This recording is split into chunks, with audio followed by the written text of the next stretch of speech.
Hey, this is my first time posting, and I'm not sure if I'll even get any replies, but I need to get this off my chest. This all happened a few years ago, but I still can't shake the feeling of betrayal. Maybe you all can help me understand if I was in the wrong, but I honestly think I'm owed a little justice for what went down. So, here's the setup. My name is Jess, and I come from a pretty normal family. Mom, dad, and my younger brother, Alex. Like most families, we had our share of squabbles over the years, but nothing too serious. That is, until the whole issue with our late grandfather's house came up. Grandpa passed away when I was in my early 20s, and he left behind this small, but charming house. It wasn't anything special, certainly not a mansion, but it was cozy, had a good amount of space, and it felt like it could be home. The only problem was, no one was living there. Grandpa had been living alone in the house for years, and now that he was gone, it just sat there, empty and waiting for someone to take it. I didn't think much about it at first. It was just a house, right? But then, out of nowhere, Alex, my younger brother, announced he was moving into Grandpa's place. No biggie, I thought. He could use the space, and I wasn't exactly in a position to need it at the time. At that point, I was living with some friends, just trying to get by after a rough breakup. But as time passed, I realized I could really use a place of my own, somewhere quiet to regroup, get a little peace and space. So, I did what anyone would do. I asked my parents if I could stay at Grandpa's house for a while. I wasn't asking for a permanent spot, just a temporary place while I got my life back on track. I was already feeling a little awkward about it, because Alex had just moved in. But it's not like I was asking for his room. I'd be fine with the extra room or even the guest bedroom. I figured it wouldn't hurt to ask, right? I'll never forget the moment I brought it up to my parents. It was a Sunday afternoon, and we were all sitting in the living room. I was feeling a bit nervous because I knew Alex was already settled in there, but I figured my parents would see it as a reasonable request. Hey, Mom, Dad, I started, my voice a little tentative. I've been thinking, do you think I could stay at Grandpa's house for a little while? I could really use a place to crash until I get back on my feet. I'll help with anything, like taking care of the place or doing the lawn work. There was a pause. My mom looked at me for a second, but instead of the usual warmth in her expression, there was this almost flatness. It was hard to put my finger on at first, but something was off. My dad was sitting there too, half paying attention, his eyes glued to his phone as always. He didn't even look up when I spoke. Mom sighed, then looked at Dad, like she was waiting for him to say something. When he didn't, she finally spoke. No, Jess, that's not going to work. I froze for a second. What do you mean? I asked, trying to keep my voice steady. It's Alex's place now, she said, almost dismissively. He's the one who's staying there. You need to figure something else out. I could feel my chest tighten. It was one thing to hear that from my brother, but coming from my mom? And Dad just sat there, staring at his phone, acting like I wasn't even talking. I didn't know what to say. My mouth went dry, and I tried to keep my cool. I don't need to stay forever, just for a little while. I'd be really careful, I promise. It's just temporary while I get back on track. My mom's face didn't soften. She crossed her arms, leaning back in her chair. No, Jess, it's not happening. But why? What's the big deal? I pressed, genuinely confused. This was family, right? I thought we were supposed to help each other out. My dad finally looked up from his phone. It's Alex's house now. You should be more independent. I blinked, feeling the sting of his words. It wasn't like I wasn't trying to be independent. I just needed a little help, a little space to breathe. But no, this was apparently where the line was drawn. But, you let Alex stay there. Why not me? I asked, my voice a little sharper than I meant. My mom's gaze hardened, like I'd said something I shouldn't have. Alex needs it, Jess. He's been struggling with things, and we've already told you, you need to handle your own stuff. Don't ask for special treatment. The words felt like a slap in the face. Alex is struggling? I repeated, my voice shaky now. What about me? I've been struggling too. But apparently, I don't matter enough for a little help. The room went silent for a few moments, and I could feel the tension in the air. My parents didn't seem to care about the situation. They just sat there, as if I was being unreasonable. And Alex? Well, of course, when I mentioned it to him later, he laughed. You really think I'm going to let you move in here? He asked, snickering. No way, Jess. It's my place now. Figure it out. So, after that, I tried to put it out of my mind. It wasn't easy, but I had no choice. I couldn't just sit around begging for a place to stay. I had to make things work. So I moved into a tiny studio apartment that I could barely afford. It was cramped, but it was mine, and I didn't have to rely on anyone. But as much as I hated the situation, the bitterness stayed with me. Every time I saw my parents or Alex, I couldn't shake the feeling that they had abandoned me. I was the one who needed a hand up, not Alex, who had been living rent-free in a house he didn't even care about, acting like it was his personal palace. But they all kept defending him. He's in a rough spot, my mom would say whenever I brought it up. You'll figure it out, Jess. And Alex? Well, he wasn't shy about rubbing it in. He'd send me texts every now and then, bragging about how his life was so much easier with the house. He'd even throw in a comment here or there about how nice it was not to have to pay rent. It was like he knew how much it bothered me and he loved it. He was playing some twisted game, and I was the punchline. Things dragged on like that for months. I got a second job, started hustling to cover rent, and tried to keep my head down. But it was hard not to feel like my parents had picked a side. I'd overhear them talking about Alex's bright future and how he was really getting his act together. Meanwhile, they'd give me these forced pep talks, telling me that I just needed to work harder. I guess they thought I'd get over it, but I didn't. I was tired of being the one they only remembered when they needed something. One evening, about a year after the whole "no, you can't stay at Grandpa's house" incident, I was out grabbing dinner when I got a call from my mom. I didn't even want to pick it up, but I did. "Jess, honey, we need to talk," she said, her voice oddly serious. I felt a little jolt of anxiety. My parents had never called me this late unless something was up. "What's going on?" I asked, trying to sound calm. "Well, we've been talking, and we have a situation," she said slowly, dragging out every word. "We're in a bit of a financial bind, and we could really use your help. It's important." I sat up straighter. This sounded off. They'd never asked me for help before. Not like this. "Okay, what kind of help are we talking about?" I asked, already dreading the answer. "Your dad and I need to borrow some money," she said, not even bothering to sugarcoat it. "We've had some unexpected expenses come up, and we were hoping you could loan us a couple thousand, just until we can get things sorted." I couldn't believe what I was hearing. My mouth went dry. Here I was, struggling to make rent, still getting by on a shoestring budget, and they wanted me to give them money? The same people who had turned me away when I needed them? I was quiet for a moment, not sure what to say. "You want me to give you money?" I repeated, feeling the heat rise in my chest. "After everything? After you told me to figure it out when I needed help? Now you want to borrow from me?" There was an awkward silence on the other end of the line before my mom spoke again. "Look, Jess, we're not asking for much, and we're family. We've helped you before, and now it's your turn to help us." The audacity. She really thought I'd just roll over and help them after everything that happened? I could feel my heart pounding in my ears. I wanted to tell her no. I wanted to hang up the phone and let them deal with their own mess, just like they had told me to do when I was struggling. But there was something inside me that snapped. Maybe it was the anger, or maybe it was just the sheer injustice of the situation. "Actually," I said, my voice calm but sharp, "I think I've helped enough already." "What are you talking about?" she asked, confused. "I've been helping myself for the past year," I said, feeling a little more confident now. "You made it clear that I wasn't worth helping. You told me to figure it out, so that's what I did. I didn't get a place to crash. I didn't get a handout. And now, you want me to bail you out." My mom's tone shifted from pleading to defensive.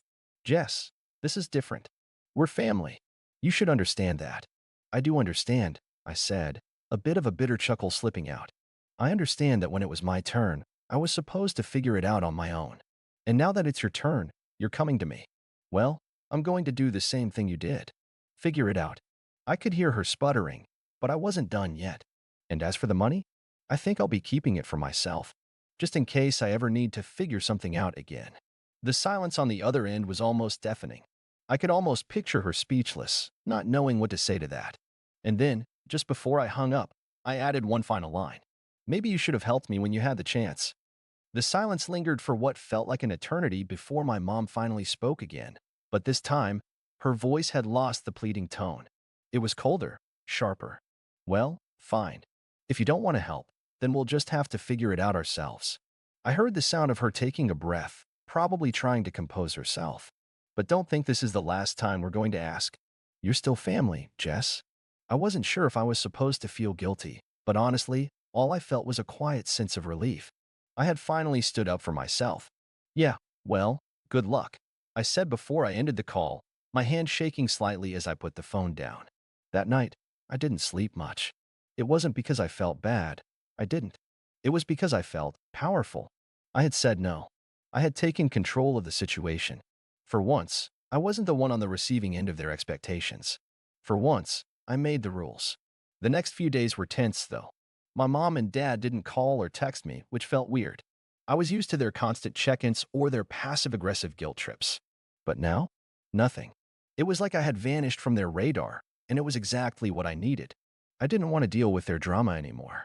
Alex, on the other hand, wasn't as silent. He texted me the day after that conversation. "Mom and Dad said you're being stubborn," he wrote. "I don't get it. Why can't you just help them out like they helped you?" I stared at the text for a while before responding, my fingers hovering over the keyboard. Help them out? Like how? By letting them control me again? I don't think so. He replied almost immediately. "Wow, Jess. I'm just saying. They've been there for you. You should be there for them now." I wanted to scream, to tell him exactly what I thought of him and his precious little house, but I held back.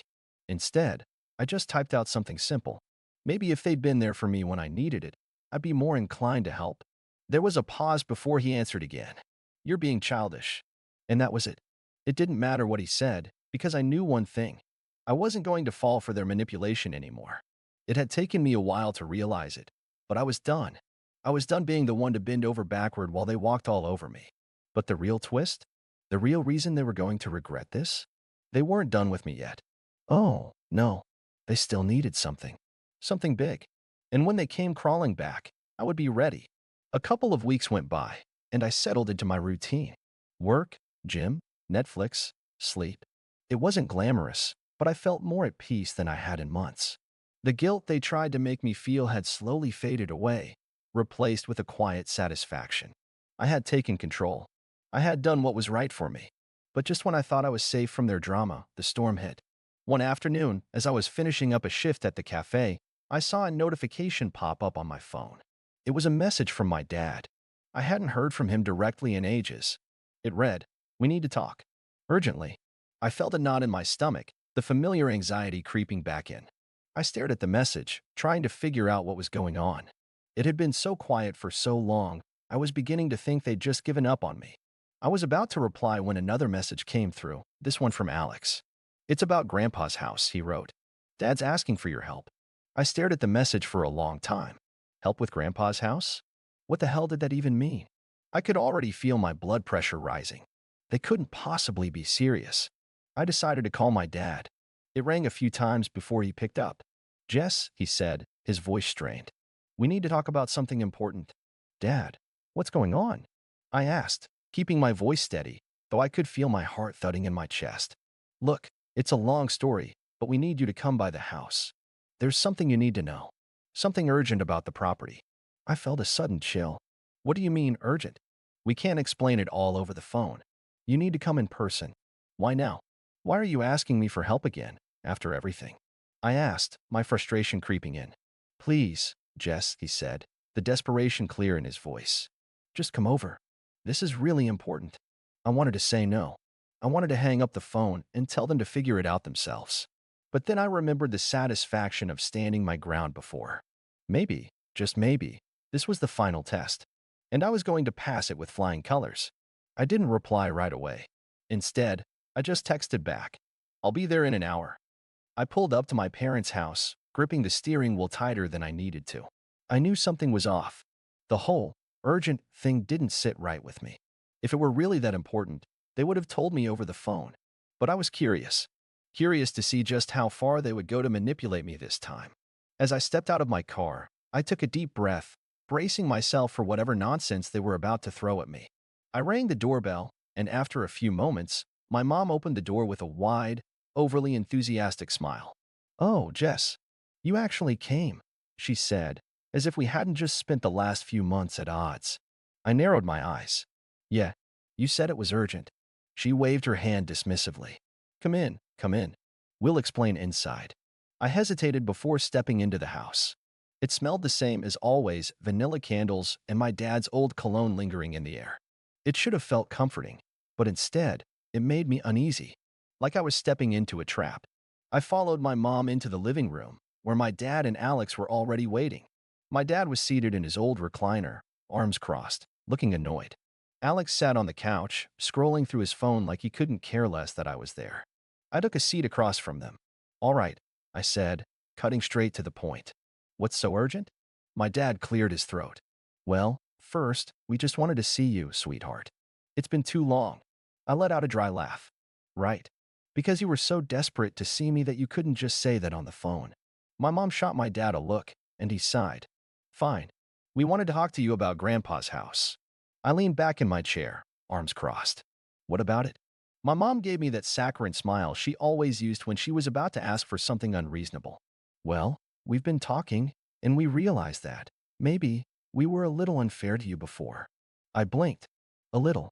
She ignored my sarcasm and continued. The thing is, Alex has been having a tough time keeping up with things at the house. There are property taxes, maintenance, and, well, he's just got so much on his plate. We thought that maybe you could step in and help. I stared at her, waiting for the punchline. Help?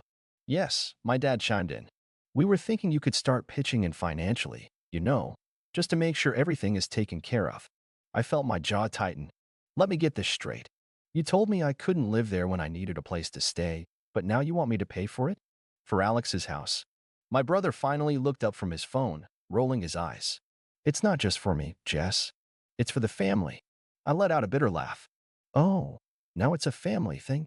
That's funny, because when I needed help, I was told to figure it out. My mom sighed dramatically, like I was being the unreasonable one. Jess, don't be like this. We made decisions that we thought were best at the time. But now, we really do need your help. I shook my head, feeling my temper rise. No, you don't need my help. You need a scapegoat. You need someone to clean up the mess you made when you handed Grandpa's house to Alex without thinking it through. My dad leaned forward, his expression hardening. Don't talk like that. This is about doing what's right for the family. I stood up, my heart pounding. You mean doing what's right for Alex? Because let's be real, that's all this has ever been about. Alex scoffed. Oh, come on, Jess. Stop playing the victim. You act like we threw you out on the street. I turned to him, my voice cold. You did. Maybe not literally, but you sure as hell didn't care when I was struggling. You told me to figure it out. So guess what? Now it's your turn. My mom gasped. Jess, that is not how family treats each other. I laughed. Actually laughed. That's rich coming from you. Because when I needed my family, where were you? Oh, right. Too busy handing out free houses to my golden child brother. My dad's face was turning red. That's enough. I grabbed my bag. No, it's not. Because I'm done. I'm done playing this game where you guilt-trip me into being your backup plan. You made your choice when you told me I wasn't welcome. Well, now I'm making mine. My mom looked genuinely panicked now. Jess, wait. I shook my head. No, you don't get to control me anymore. You don't get to cherry pick when I'm part of the family. I turned to Alex. You wanted the house? You got it.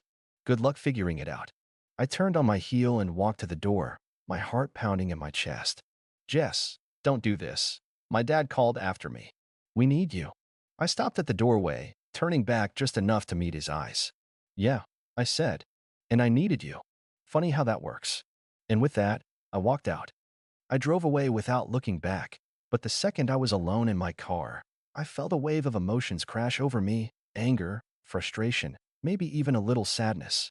Not because I regretted what I said, but because it confirmed something I had always suspected. I was never really part of their plans unless they needed something from me. After that, I went full no contact. Blocked their numbers, ignored their emails, and made it clear through mutual relatives that I was done. And you know what? It was the best decision I ever made. No more last-minute guilt trips. No more feeling like I was some disposable backup plan. From what I've heard, Alex is still struggling with the house. Turns out, property taxes and upkeep aren't as easy as having everything handed to you on a silver platter.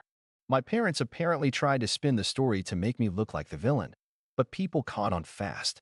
Some of my extended family actually reached out to tell me they understood why I walked away. Honestly, I have no regrets. They made their choice, and I made mine. So, what do you think? Was I too harsh? Or did they finally just get a taste of their own medicine?